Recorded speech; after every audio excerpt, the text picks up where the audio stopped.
Carta aos Efésios, capítulo de número 5. Estou acostumado a pregar no Evangelho de Marcos, que já sai quase que automático. Mas hoje nós vamos expor um trecho do Evangelho, da Carta aos Efésios,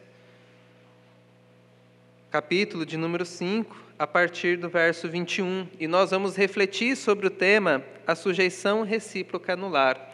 Como que é o relacionamento entre os membros da família, esposa, esposo, marido e também os filhos.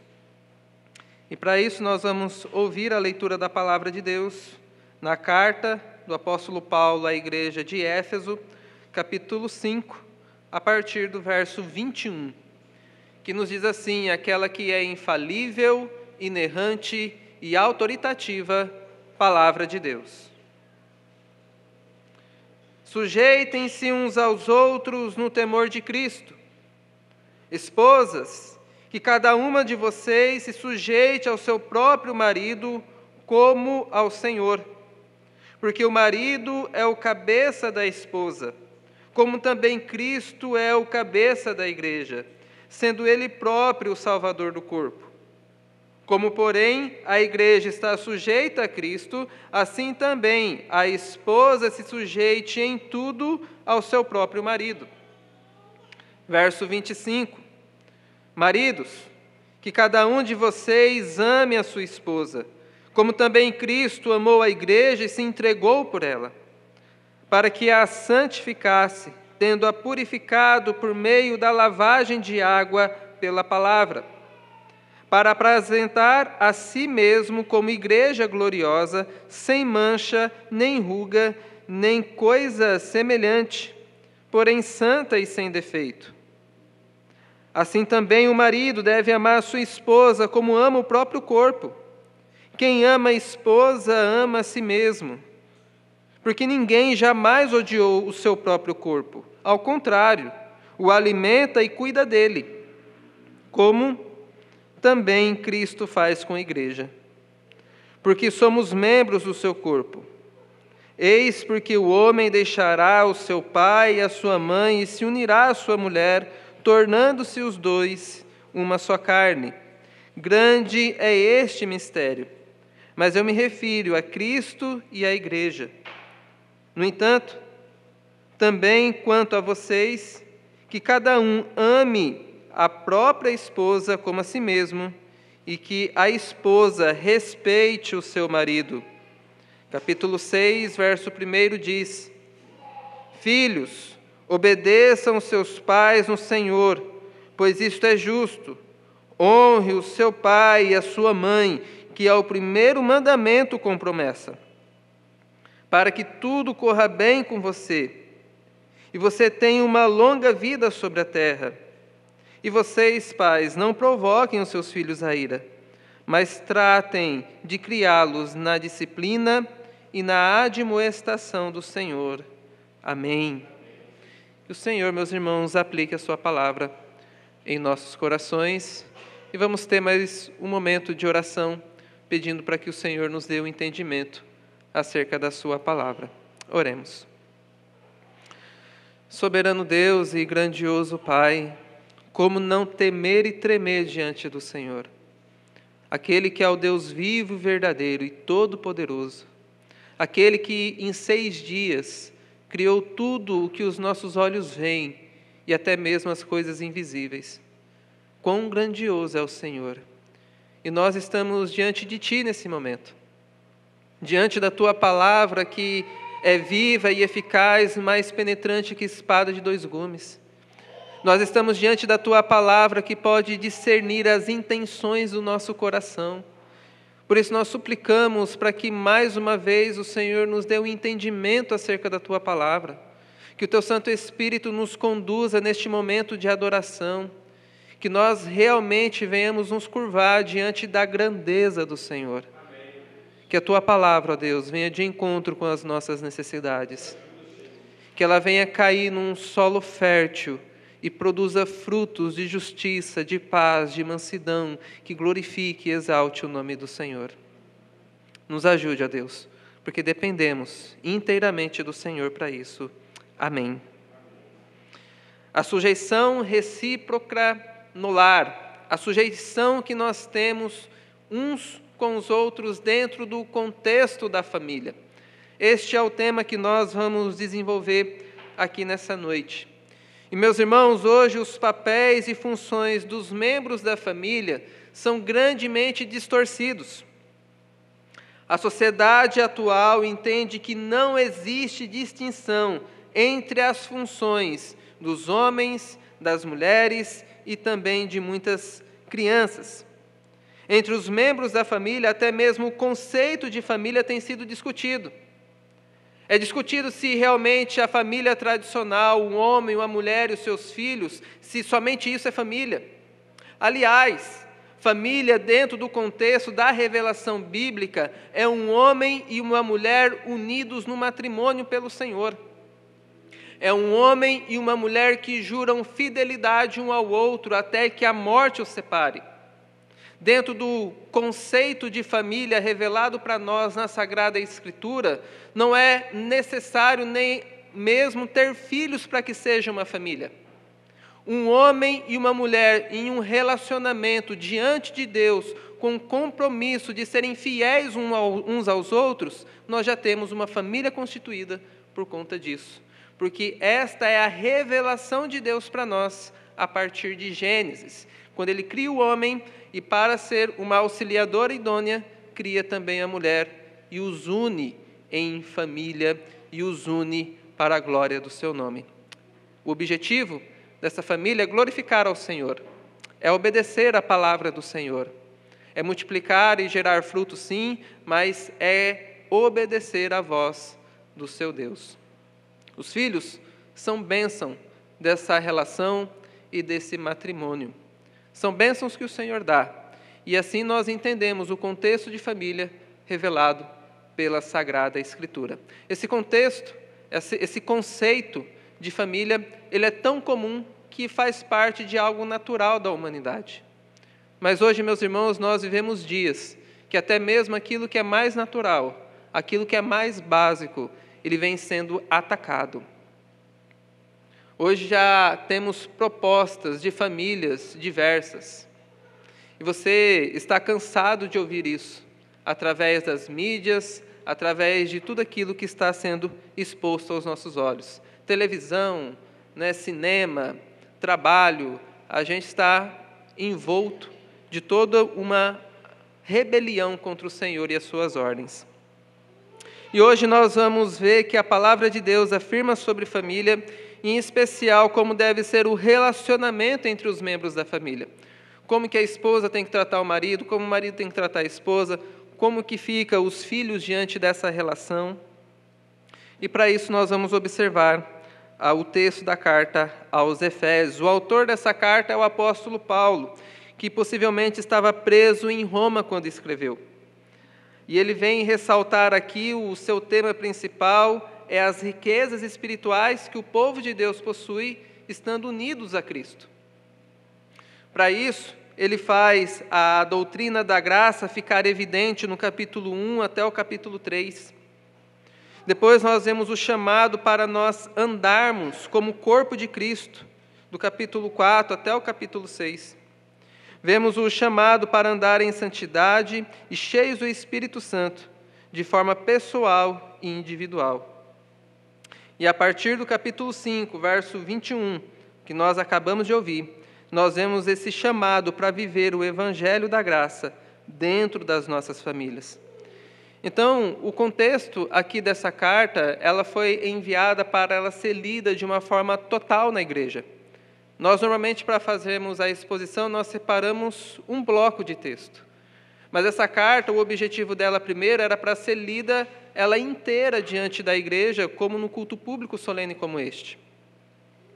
Mas para o nosso maior entendimento, nós separamos esse bloco para poder explicar aos irmãos. E é maravilhoso a gente entender isso, que a família da aliança, ela vinha junta para a igreja a fim de adorar ao Senhor. E todos juntos ouviam as instruções do Senhor através da sua santa palavra. E aqui nós temos a palavra sendo direcionada às esposas, a palavra sendo direcionada aos maridos e a palavra sendo direcionada também para os filhos e posteriormente para os servos, os escravos, que todos eles participavam do culto.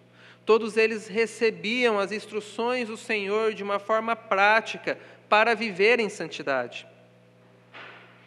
Então, meus irmãos, nós vamos observar que o verso-chave aqui para a nossa exposição é o verso 21, que ele diz: sujeitem-se uns aos outros no temor de Cristo.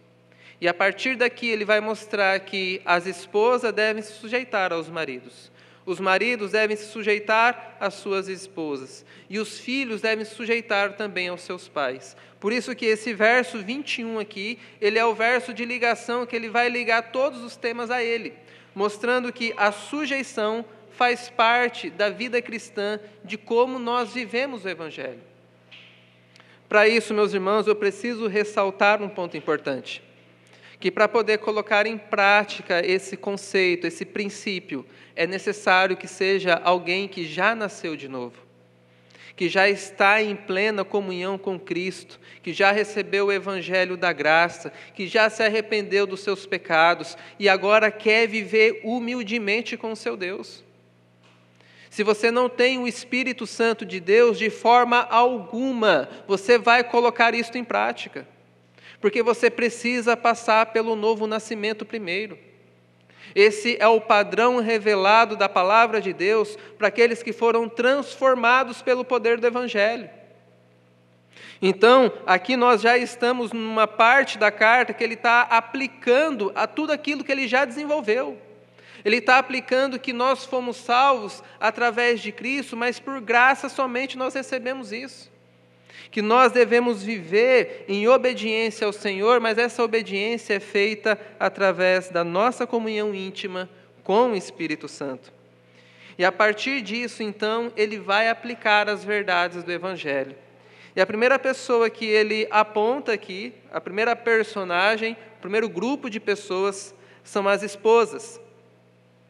No verso 22, ele diz: esposas, que cada uma de vocês se sujeite ao seu próprio marido como ao Senhor.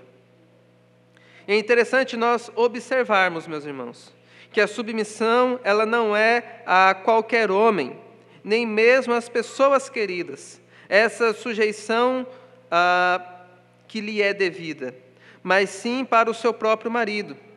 A exclusividade para ele, pois é com o marido que ela possui uma aliança de fidelidade. É o que ele vai estabelecer nos versos posteriores. Quando deixamos pai e mãe para se unir numa relação matrimonial, estabelecer o novo núcleo familiar, agora a submissão que a esposa tinha aos pais, ela passa agora ao marido. E ele diz: esposas, que cada uma de vocês se sujeite ao seu próprio marido. A sujeição, a submissão é um sentido de serviço, de servir aquele que está diante de você. Um exemplo muito claro disso que nós temos é quando o Senhor Jesus, quando lavou os pés dos discípulos. E ele mesmo disse: eu não vim para ser servido, mas para servir. Então, a sujeição aqui, ela tem como conceito cristão o serviço ao próximo. É você servir ao outro da melhor forma possível. E quem é a primeira pessoa que a esposa tem que servir depois do Senhor, isso fica evidente, que é o seu próprio marido. E o verso 23 vai falar o porquê.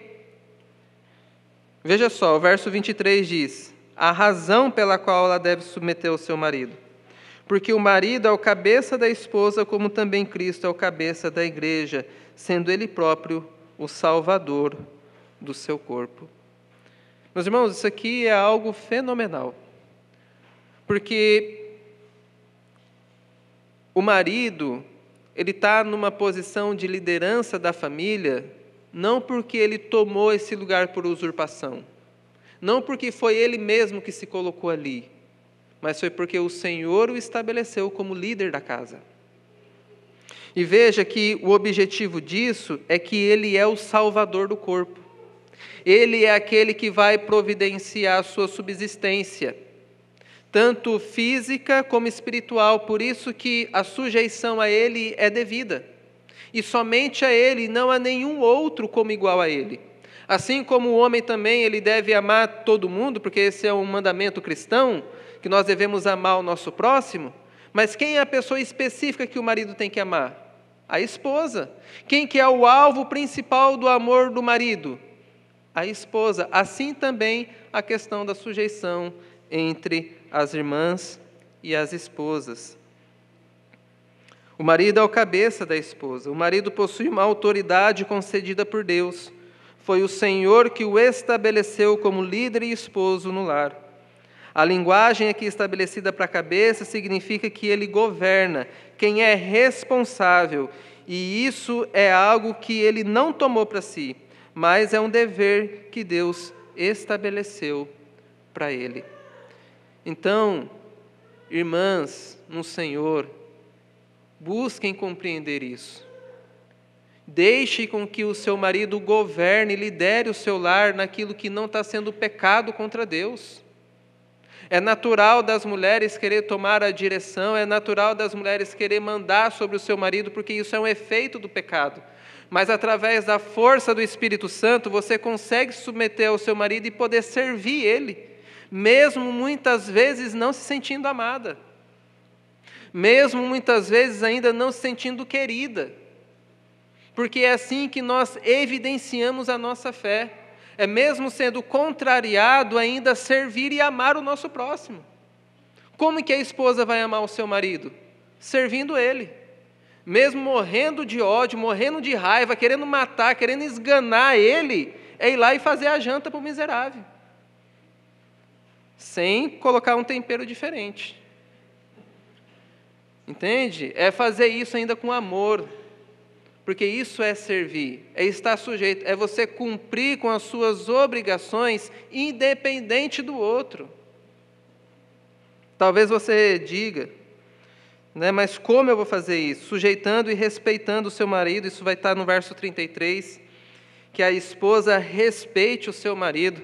Talvez você diga, meu marido é um carrasco, ele vive irado, é um homem que reclama de tudo, ele reclama do trabalho, ele reclama da igreja, ele reclama dos filhos dele e nada está bom. O apóstolo Pedro tem uma orientação clara para você. Ele diz, no capítulo 3, no verso 1 e 2, esposas, sujeite-se, seja sujeitas a cada um seu próprio marido, para que ele, se ele ainda não obedece à palavra, ele seja ganho sem palavra alguma, por meio da conduta da sua esposa, ao observar o comportamento honesto e cheio de temor que você tem.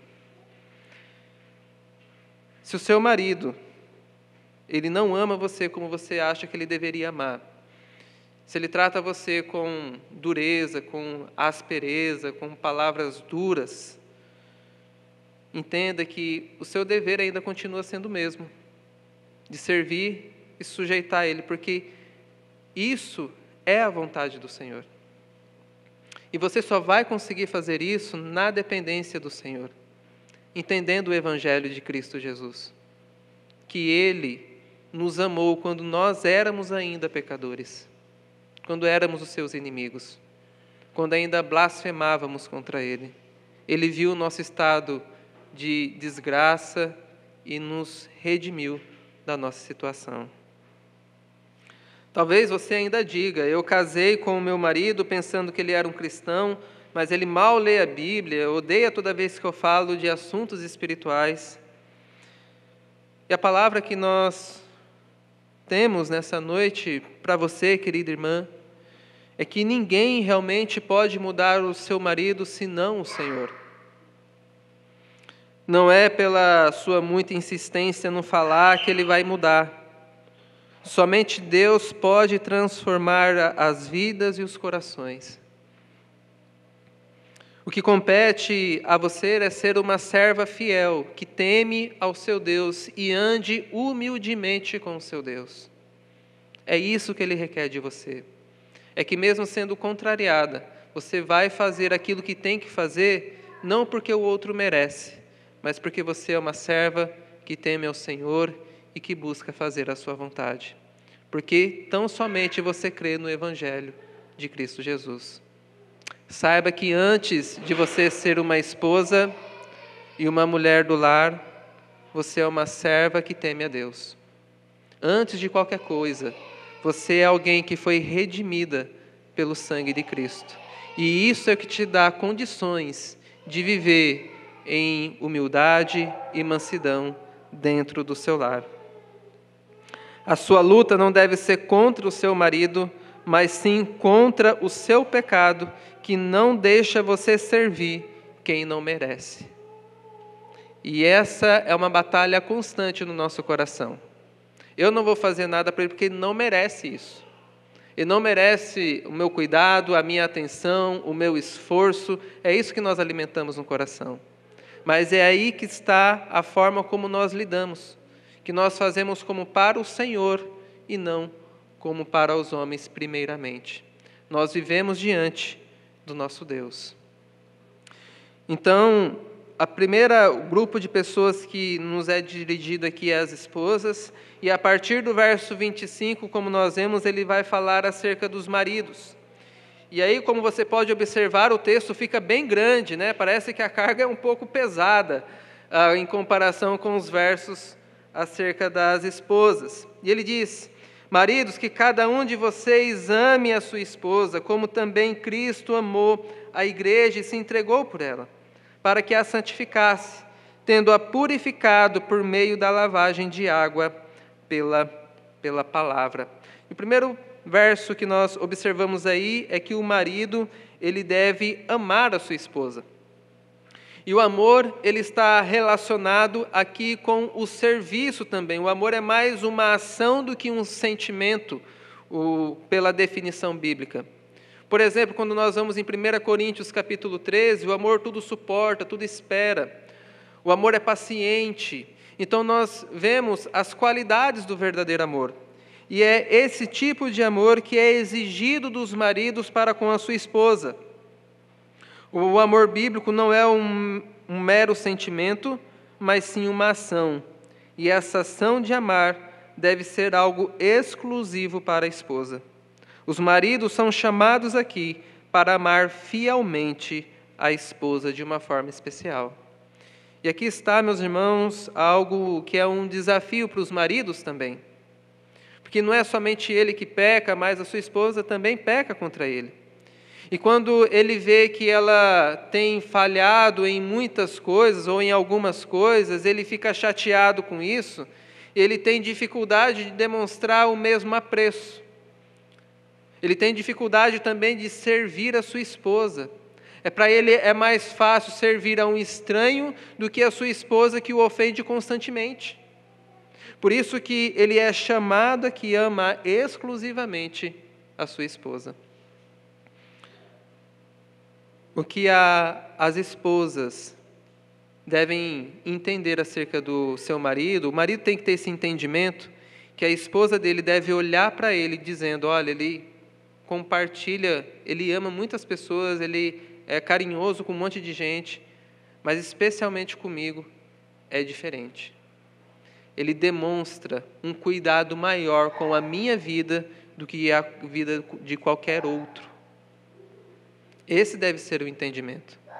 E como que é esse cuidado?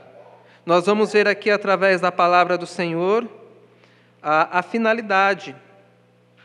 No verso 26. Para que a santificasse, tendo-a purificado por meio da lavagem de água pela palavra, para apresentar para si mesmo como igreja gloriosa, sem mancha, nem ruga, nem coisa semelhante, porém santa e sem defeito. Então, como é que o marido vai servir a esposa? Como é que o marido vai demonstrar o seu amor para a sua esposa? Sabe como que a Bíblia nos ensina? Ensinando a palavra de Deus para ela, purificando-a por meio da palavra. O marido cristão, a sua principal preocupação com a sua esposa deveria ser o entendimento dela acerca do Evangelho. Porque isso é o que Cristo faz conosco. A preocupação de Cristo é para que nós venhamos conhecê-lo cada vez mais, mesmo que nós tenhamos que passar por aflições e privações, porque o objetivo dele é nos santificar. Então, o pensamento do marido cristão é como? Eu devo ensinar a palavra para minha esposa constantemente. Se eu estou vendo que ela está incorrendo em pecado, eu devo primeiramente instruí-la. Eu devo cuidar da sua vida espiritual. Eu devo aprender para poder ensinar ela também, porque ela necessita. É assim que nós vamos demonstrar primeiramente o nosso amor para com a nossa esposa. A pergunta, então, de aplicação que nós fazemos aqui é: você já orou pela sua esposa hoje? Você já se dirigiu para ela e falou assim: amor, qual que é o seu pedido de oração? Eu quero orar por você. Eu quero conduzir a nossa família em adoração ao Senhor. Esse é o meu dever. Eu tenho certeza que ela vai se sentir querida e amada se você fizer isso. Porque a Bíblia nos ensina acerca disso. O objetivo é apresentá-la gloriosa, sem manchas, sem rugas, sem mácula. Você pode ver muitos defeitos na sua esposa. E é por isso que você tem bastante trabalho para fazer. Porque o seu trabalho é que ela cresça em santidade e comunhão com o Senhor. E você pode encontrar inúmeras barreiras para cumprir com essa missão. Então, a partir do verso em diante, ele vai dizer que assim também o marido deve amar a sua esposa como ama o próprio corpo. Quem ama a esposa ama a si mesmo, porque ninguém jamais odiou o próprio corpo. Ao contrário, o alimenta e cuida dele, como também Cristo faz com a igreja. Então veja a responsabilidade aqui do marido cristão. Ele tem que ser uma pessoa hábil para poder ensinar acerca da palavra, mas que ele se preocupe não apenas com assuntos espirituais, mas também com o seu próprio corpo. É a ilustração que ele vai utilizar aqui. Ninguém faz mal para si mesmo. Ninguém busca o próprio mal. Assim também você tem que buscar o bem da sua esposa. Assim como você alimenta o seu corpo, você deve alimentá-la, não somente com a palavra, mas também com aquilo que ela necessita. Nós temos duas figuras importantes aqui. Como Cristo amou a igreja, como alimenta o próprio corpo. O amor sacrificial e voluntário para servir a esposa consiste que você, marido, deve ser, além do líder dela, ser também um sacerdote que purifica com a palavra. Jesus, orando para os seus discípulos, disse: Pai, santifica-os na verdade, a tua palavra é a verdade. Assim que você santifica, aplicando o Evangelho. E a outra forma de amar a esposa sacrificialmente é cuidando tanto do lado espiritual como do lado físico que ela realmente necessita. Talvez aqui você encontre uma grande barreira e dificuldade. Talvez você entenda que a sua esposa necessite de algo, de uma lista de 5 coisas, e ela vai te mostrar uma lista com 10 coisas. E aí você tem que ter um trabalho para poder ensinar e educar. Falar assim, olha, a gente acha que precisa somente disso. Isso é essencial e fundamental. Então, é um cuidado que a gente precisa ter com as nossas esposas, identificar o que realmente é uma necessidade e identificar o que é realmente algo que pode esperar um pouco mais. Porque o que a gente tem que estar preocupado é com o total da vida. Poder servir tanto a alma como o corpo, porque é isso que Cristo faz com a gente. O presbítero Marcelo orou aqui na oração, dizendo que o Senhor nos agradecendo porque Ele nos alimenta tanto espiritualmente como fisicamente. E essa deve ser a preocupação do marido e do esposo, o chefe do lar. Talvez você diga, mas minha esposa conhece mais da Bíblia do que eu. Como é que eu vou instruir ela na palavra se ela conhece mais da Bíblia do que eu? A primeira coisa que eu tenho para dizer para você é que louvado seja Deus pela sua esposa. Se ela se dedica no estudo da Sagrada Escritura, louve a Deus por isso. E segundo, que você se esmere e se esforce para aprender e assim compartilhar também, a fim de que toda a família cresça solidificada na verdade do Evangelho. Talvez você diga: pastor, eu tenho dificuldade de liderar o meu lar e a minha casa, porque a minha esposa recebe mais do que eu, o salário dela é mais alto do que o meu, então ela acha que pode mandar em mim. E aqui, meus irmãos, é algo delicado que nós encontramos muitas vezes nas relações familiares, porque o princípio estabelecido pelo Senhor é mais valioso do que dinheiro. A verdade do Senhor vale mais do que dinheiro. Então, com isso, nós damos mais valor para os princípios revelados na palavra de Deus do que valores monetários. Se a sua esposa ganhar mais do que você, louvado seja Deus também. Que você venha administrar esses recursos com sabedoria. Que você possa instruí-la na palavra do Senhor acerca deste assunto específico também. Talvez você diga: pastor, você não está entendendo, a minha esposa ela é muito chata. Eu vou falar com ela, não dá ouvidos não. É difícil. E a mesma palavra que foi dirigida à esposa também é dirigida aos maridos aqui. Somente o Espírito Santo é que pode quebrantar o coração da sua esposa. Somente o Espírito Santo pode fazer com que ela entenda o Evangelho e viva de uma forma prática assim. Por isso você também depende do Espírito Santo. Olhe para si mesmo, julgue a si mesmo se realmente você tem andado com Deus, a fim de que possa instruir e orientar o seu lar no caminho do Senhor. A razão por que devo fazer isso no verso 30 deixa bem claro, veja. Porque somos membros do seu corpo. Eis porque o homem deixará pai e mãe e se unirá à sua mulher, e os dois se tornarão uma só carne. Grande é esse mistério, mas eu me refiro a Cristo e à igreja. As razões de amar, de se sacrificar voluntariamente, é encontrada no Senhor. Ou seja, não depende da sua esposa, mas sim da sua fidelidade ante a Deus. Então, meus irmãos, por maior que seja difícil a situação, as circunstâncias, por mais duro que seja o coração do seu esposo, por mais duro que seja o coração da esposa, Deus tem poder para quebrantá-lo. Deus tem poder para instruir este coração na verdade. E é nisso que nós cremos. E mesmo que haja a frieza por parte do outro, mesmo que haja rebeldia por parte do outro, isso não muda o seu compromisso diante de Deus. O seu dever de amar todas as pessoas, mas especialmente aquela pela qual Ele colocou no seu caminho. Especialmente aquela pela qual você fez um voto e um juramento diante de Deus. Ele é ou ela é a pessoa mais importante pela qual está diante de você que você deve amar. E além disso, se o desafio fosse pouco, a gente tem os filhos ainda. E a palavra do Senhor nos diz, depois os maridos, as mulheres, e agora os filhos no capítulo 6, no verso 1.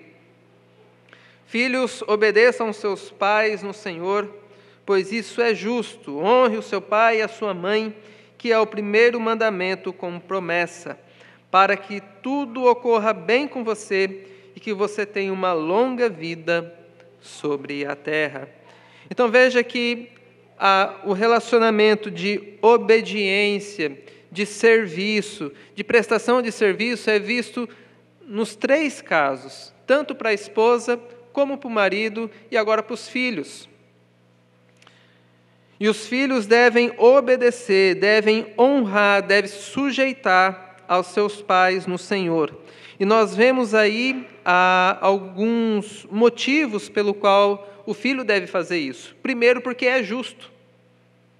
Ele vai dizer, honre o seu pai e sua mãe no Senhor, que é o primeiro mandamento como promessa, mas antes disso, lá no verso 1, pois isto é justo.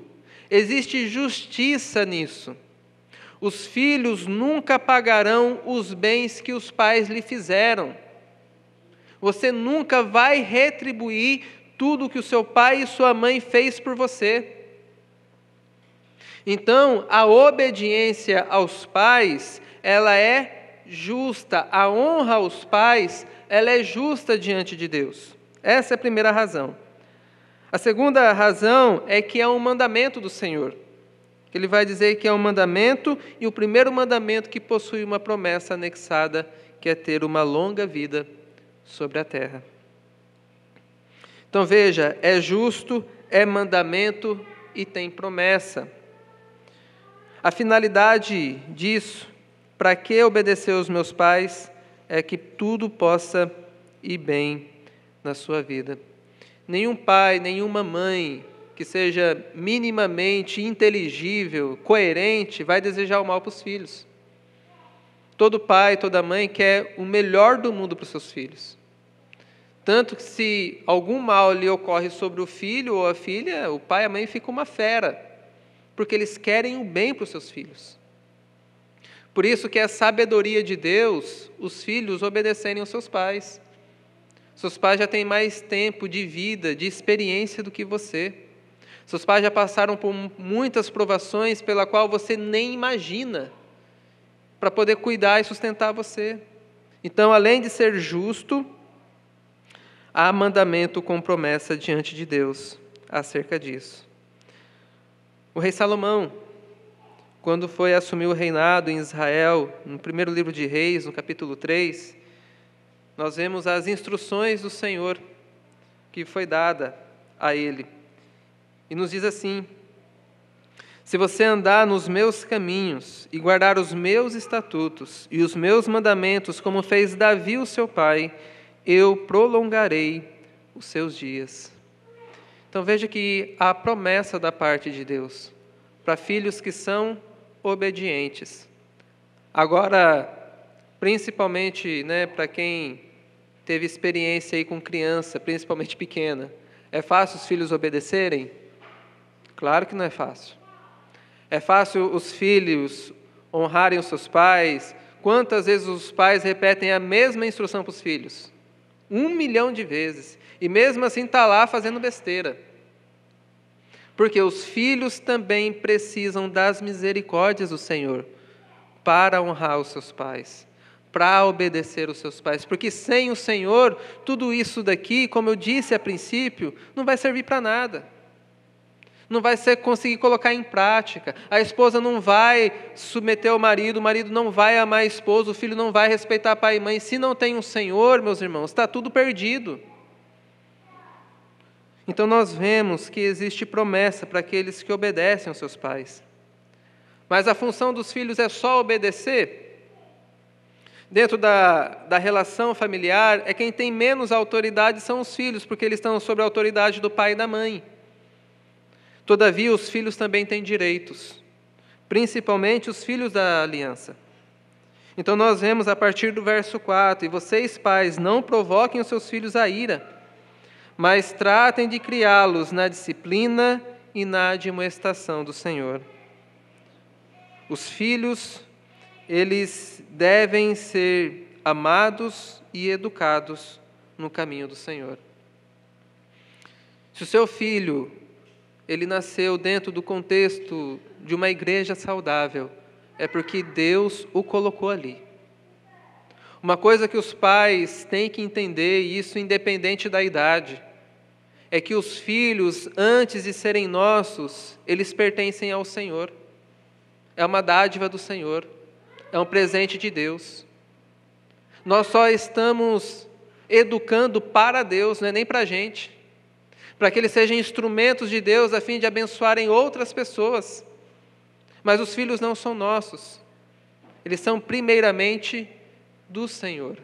Então, por isso que nós devemos tratá-los como participantes também da vida eterna, com admoestação nos caminhos do Senhor. A Bíblia diz que aquele que não disciplina o seu filho, que não corrige o seu filho, está mandando ele para o inferno. Então existe uma grande responsabilidade dos pais nisso. É por isso que os filhos precisam obedecer aos pais. Senão toda essa instrução vai por água abaixo, só vai dar ruim na sua vida, só vai entrar em emboscada. Por isso, meus irmãos, nós vemos todos esses preceitos da palavra do Senhor, todos esses conceitos pelo qual Ele nos revelou de uma forma clara. A vida cristã vivida nos nossos lares é algo simples de se fazer? Não, não é. Mas ele é possível, mediante o Senhor Jesus Cristo, o seu Santo Espírito, que nos conduz todos os dias de nossa vida. As considerações finais que nós fazemos é que nós vemos aqui claramente que a lei do Senhor, em especial os mandamentos morais, devem ser aplicados a cada membro da família.